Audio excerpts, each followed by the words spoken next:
95% of our life is coming from the programs of how to live life that we get in the first 7 years of life. And that's why poor people stay poor and rich people stay rich. The movie The Matrix is not science fiction. It's a documentary. Every human, and it's a fact, every human first 7 years is download a hypnosis. The brain of a child under 7 is in a lower vibrational frequency. When you put wires on a person's head, you read electroencephalograph, reading brain activity. A child below 7 has a lower vibration than consciousness. It's called theta. Theta is imagination. Oh, that's how kids play a tea party with mud pies, but to them it's a real thing. A kid rides a broom, it's a horse. That's theta, imagination. Theta is also hypnosis. And the idea is this: before you can become conscious, if you don't have any programs, what are you going to be conscious of? So nature makes the first 7 years. What kind of programs are required to live on this planet? I say, how do you get them?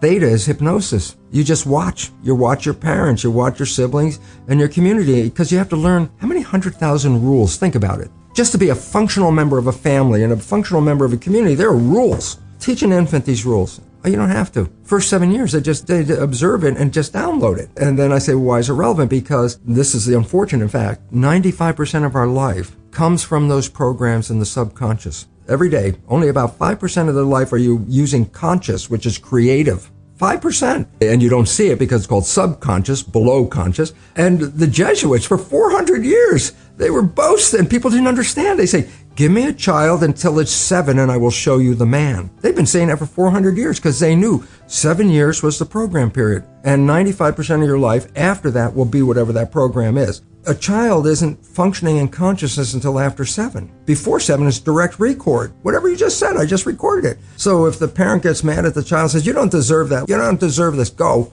The child is not consciously understanding what you mean. Child's just recorded, I do not deserve. Now, if I hear that several times, especially in an emotional situation, because that downloads it faster.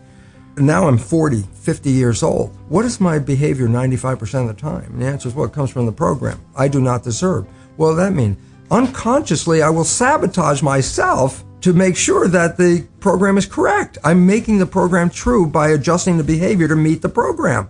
Look, this is not new. I mean, there's a famous book, Rich Dad, Poor Dad. And basically said you come from a poor family and you could struggle your whole life and try to get rich, but you're not going to make it. And if you come from a rich family, you could be stupid your whole life and make it. Not because it was thinking, but it was unconscious behavior that was downloaded from rich families into kids, which is unconscious. So they're making the right moves unconsciously.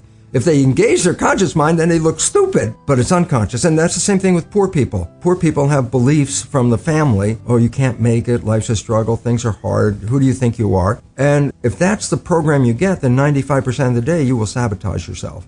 And that's why poor people stay poor and rich people stay rich, because of the programming. Before I put this knowledge into effect, and I use the word put it into effect, why? I had the knowledge academically. It's like, oh my God, look at the research. What does it mean? I understood it from the level. And with all that knowledge, it didn't change my life. People read self-help books. I go, well, you read the book. You got a lot of knowledge. I say, is your life changed? No, but you got a lot of knowledge. And so here's the difference. The conscious mind is creative and can learn in any number of ways. Read a self-help book, go to a lecture, listen to this, and conscious mind's going to get some awareness. And I go, yeah, but subconscious mind doesn't learn that way. Subconscious mind learns in two fundamental ways naturally. Hypnosis, which is the first 7 years. And after age 7, how do you put new programs in? Repetition. Practice. You want to drive a car? You didn't learn how by just getting in the seat and put the key in. You had to practice driving the car. You want to learn the alphabet. How many times did you go from A to Z? Try to go to A to Z before you can complete it. And once you completed it, you didn't have to go back and do it again. So 2 phases. You want to train the subconscious mind. Hypnosis, repetition. I like the last one because there's a new phrase that's bandied about called fake it till you make it. Meaning, if you're not a happy person, I say, you want to be a happy person? Then repeat all the time. I'm happy. I'm happy. I say, well, you don't look happy or anything. You say, no, who am I talking to? By repetition, I'm talking to subconscious. If subconscious gets, I am happy, and 95% of your life comes from that subconscious, there will be a point once the subconscious got, I am happy, you don't have to say it again. It'll be automatic. It's repetitive. That's the secret part.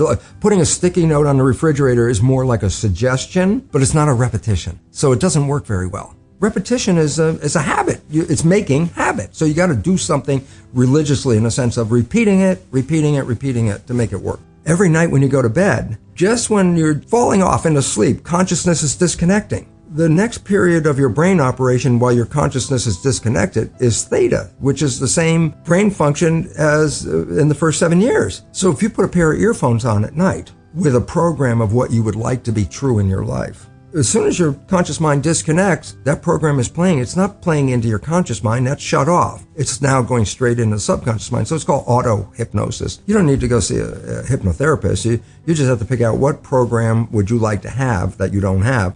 95% of your life is coming from the subconscious. Your life is a printout of your subconscious behavior. Oh, so you don't have to try and think about what happened. I just say, look at your life. The things you like that come into your life come in because you have a program that supports them.